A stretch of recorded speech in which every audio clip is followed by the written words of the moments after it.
আসসালামু আলাইকুম ওয়া রাহমাতুল্লাহি ওয়া বারাকাতুহু। আলহামদুলিল্লাহ ওয়াসসালাতু ওয়াসসালামু আলা নাবিয়্যা বা'দা আম্মা বা'দ।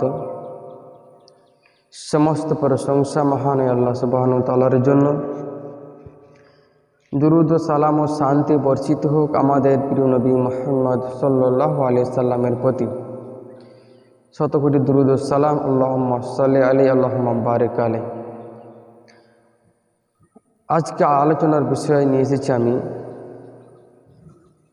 বিষয়টি হলো, একটি বাক্য আপনার আমার জানা থাকলে অন্যর নিকটে পৌঁছে দিতে হবে,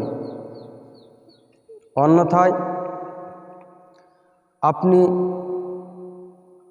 যদি না পৌঁছান তাহলে আপনার জানা কথার শর্ত, আপনি জানছেন যে বিষয়ে যে জ্ঞান আপনার কাছে রয়েছে ইসলামের, এরপর সামান্য কিছু জ্ঞান থাকলেও আপনার একটা বাক্য সঠিক জিনিস জানা আছে, আপনি একটা বাক্য অন্যর কাছে পৌঁছে দাও।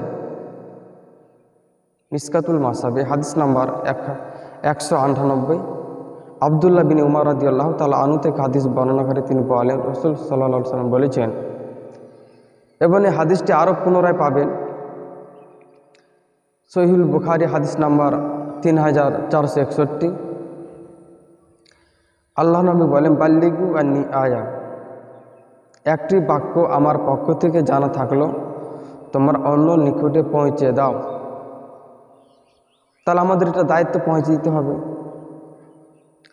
আর আল্লাহ সুবহানাহু ওয়া তাআলা বলছেন এ কথা যে আমি জ্ঞান ওই ব্যক্তিকে দান করি যার দ্বারা আমি ইসলামের কল্যাণ চাই, যাকে দিয়ে আমার ইসলামের কল্যাণ পাবো আমি, তাকে দিয়ে আমি তার মাধ্যমে যাকে আমি চাইব তাকে একমাত্র আমি জ্ঞান দান করব, যাকে দ্বারা আমার ইসলামের উপকারী হবে। তাহলে বুঝা গেল, ইসলাম সবার দ্বারা প্রচার হয় না, আর ইসলামের কথা সবার দ্বারা বলা সম্ভবও হয় না। আল্লাহ সুবহানাহু ওয়া তাআলা যাকে দিয়ে তিনি ইসলামের কল্যাণ কাজ করিয়ে নেবেন তাকেই একমাত্র জ্ঞান দান করা হবে, এই কথা আল্লাহ তাআলা বলছেন। এই বিষয়টা আপনি মনে রাখবেন। হয়তো আপনি ভাবছেন, সহিহ বুখারী শরীফের একটি হাদিস, মুআইবা রাদিয়াল্লাহু তাআলা আনহু থেকে হাদিস বর্ণনাকারী তিনি বলেন, রাসূল সাল্লাল্লাহু আলাইহি সাল্লাম বলেছেন, ওই ব্যক্তিকে জ্ঞান আল্লাহ তাআলা দান করেন যে ব্যক্তির দ্বারা ইসলামের উপকার হবে, আর যাকে দিয়ে আল্লাহ ইসলামের উপকার পাবে তাকে একমাত্র দিনের জ্ঞান দান করেন। আল্লাহ হলেন, মিশকাতুল মাসাবি হাদিস নাম্বার 200। এখানে বলা হয়েছে, যাকে দিয়ে ইসলামের কল্যাণ পাওয়া যাবে, যাকে দিয়ে আমি ইসলামের কল্যাণ পাবো, যাকে দিয়ে ইসলামের কাজ আমি করিয়ে নিতে পারবো, তাকেই একমাত্র আমি দিনের জ্ঞান দান করব, ইসলামের উপকারিতা হবে। আরেকটি বিষয় মনে রাখবেন যে জ্ঞান দানকারী হলেন আল্লাহ সুবহানাহু ওয়া তাআলা, বন্টনকারী হলেন বান্দা। বান্দা বন্টন করবে, আল্লাহ দান করেছেন আমাদেরকে, আর বান্দার উচিত হলো শুধু মানুষের কাছে তার বন্টন করে দেওয়া। এখন আপনি একটা হাদিস আরও পাবেন সহিহুল বুখারী হাদিস নাম্বার 3116। এখানে বলা হয়েছে একই কথা, আল্লাহ পাক রব্বুল আলামিন ওই ব্যক্তিকে দ্বীনের জ্ঞান দান করেন যে ব্যক্তিকে দিয়ে দ্বীনের জ্ঞানের কথা তিনি বলিয়ে নেবেন। তাহলে আমাদের কি বুঝতে হবে বিষয়টা। আর একটি বিষয় মনে রাখবেন, আমরা কিন্তু জ্ঞান অর্জন করার পরে অনেক কথাই আমরা ছুপিয়ে রাখি, বলি না। যে বিষয়গুলো আমাদের একটি হাদিস শোনানি আবু দাউদ হাদিস নাম্বার 3658 এবং 59। আল্লাহ তাআলা বলছেন, যে ব্যক্তি জ্ঞান অর্জন করার পর তাকে কোনো বিষয় জিজ্ঞাসা করা হলো, সে সত্যটাকে তার পরিবেশন করলো না, বলল না, কিয়ামতের দিন আল্লাহ সুবহানাহু ওয়া তাআলা ওই ব্যক্তিকে জাহান্নামের আগুনের লাগাম পরিয়ে দেবে পায়ে অথবা তার মুখে, তাকে জাহান্নাম টেনে ছেঁচড়ে জাহান্নাম নিয়ে যাওয়া হবে। তার কারণটা হলো, জানার পরও সে লোকের কাছে বলেনি, গোপনে রেখেছিল। এই হাদিসটা আরেক জায়গায় পাবেন, আপনাকে বললাম মিসকাতুল মাসাবি হাদিস নাম্বার 223, এখানেও পাবেন। 25 অনেকগুলো হাদিস আপনাকে পেশ করতে পারি ইনশাআল্লাহ। আমি একাধিক হাদিস রয়েছে যে বিষয়ে আল্লাহ সুবহানাহু ওয়া তাআলা বলছেন ওই ব্যক্তিকে আমি দ্বীনের জ্ঞান দান করব। তারপর আপনি একটা হাদিস পাবেন রিয়াদুস সালিহিন হাদিস নাম্বার 1398, ইবনে মাজাহ 261 এবং 64 এবং 266 নম্বর হাদিস। হাদিসগুলো আপনারা যাচাই করে দেখবেন, ইনশাআল্লাহ তার সত্যটা পেয়ে যাবেন। জ্ঞান এমন এক জিনিস যে মানুষ সবাইকে জ্ঞান অর্জন করতে পারে না, আর সবাইকে ইসলামের প্রচারও হয় না। তাই আল্লাহ সুবহানাহু ওয়া তাআলা যাকে দিয়ে তিনি দ্বীনের কল্যাণ করিয়ে নেবেন, কাজ করিয়ে নেবেন, তাকে একমাত্র জ্ঞান দান করেন।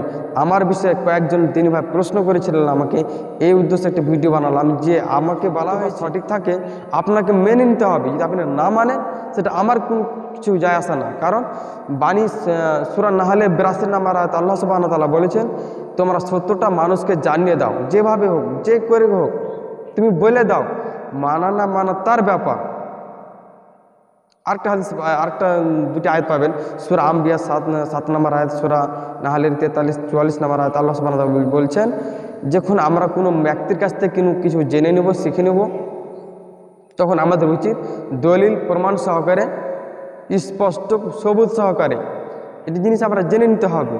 তাহলে আমি চেষ্টা করছি ইনশাআল্লাহ কোরআন ও সহিহ হাদিস থেকে কিছু বলার, যে মাধ্যমে মানুষ শিখতে পারবে। আমি নিজে যতটুকু শিক্ষা অর্জন করেছি, আল্লাহ আমাকে যতটুকু জ্ঞান দান করেছে, তার দ্বারা থেকে আমি ভাঙা ফোটা বিদ্যা দিয়ে আমি মানুষকে অন্যদের শিক্ষার সুযোগ করে দিচ্ছি, যাতে করে সেই শিক্ষাটা আমি যেন পরকালীন দোষী না হয়। আল্লাহর কাছে আমার এটা আশাবাদী। সকল তিনি ভাই বোনের কাছে আমার এটা বিশেষ দাবি, আমার জন্য দোয়া করবেন।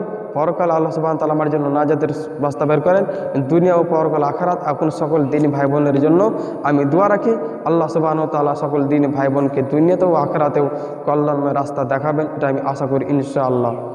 তো যাই হোক, আমি এতটুকুই আপনাদের বোঝানোর চেষ্টা করেছি যে জ্ঞান মানুষ সবাই পায় না। যদি পেতেন তাহলে তো অনেক সবাই আলেম ওলামা হয়ে যেতেন, আলেম হয়ে যেতেন, সবাই কথা বলতেন, কাকে প্রশ্ন করতেন আপনি? আসলে আপনার দ্বারা ধারণা ভুল যে সবাই কোনো দিন এলেম অর্জন করতে পারে না। তবে হ্যাঁ, স্বাভাবিক চেষ্টা করা হলে কমসে কম তাদেরকে পড়াশোনা করতে হবে, ভালো করে বিষয় জানতে হবে, জ্ঞান অর্জন করতে হবে, সঠিক জিনিস জেনে মানুষের কাছে বলতে হবে। আর আরেকটি হাদিস পাবেন মিসকাতুল মাসাবি হাদিস নাম্বার 156, যেখানে আল্লাহ সুবহানাহু ওয়া তাআলা বলছেন, যে বলা হয়েছে এখানে স্পষ্টভাবে, ওই ব্যক্তির জন্য ওই ব্যক্তির জন্য মৃত্যু হওয়ার জন্য এতটুকু যথেষ্ট যে শুনলো তাই মানুষকে পেশ করে দিল। কিন্তু আপনাকে আমি শোনা কথা বলছি না, এই জন্য আমি হাদিসটা পরিবেশন করলাম আপনাকে। আমি চেষ্টা করছি ইনশাআল্লাহ আল্লাহর সন্তুষ্টির জন্য, নিজে কিছু সময় দিচ্ছি ইসলামের শিক্ষার জন্য এবং অপরকে শিখিয়ে দেওয়ার জন্য। এটা অহংকারের বিষয় নয় কিছু। আমাদের হয়তো বলবেন যে অহংকারের সাথে রাজকুল ভাই হয়তো বলছেন, জি ভাই জান না, আমি কিন্তু পড়াশোনা করিনি অতটা যে আপনাদের অহংকার নিয়ে আমি কথা বলবো। আর অহংকার যার ভিতরে থাকবে সে যত বড় আলেম হোক না, সে তো জাহান্নামে যাবেই, এটা নিশ্চয়।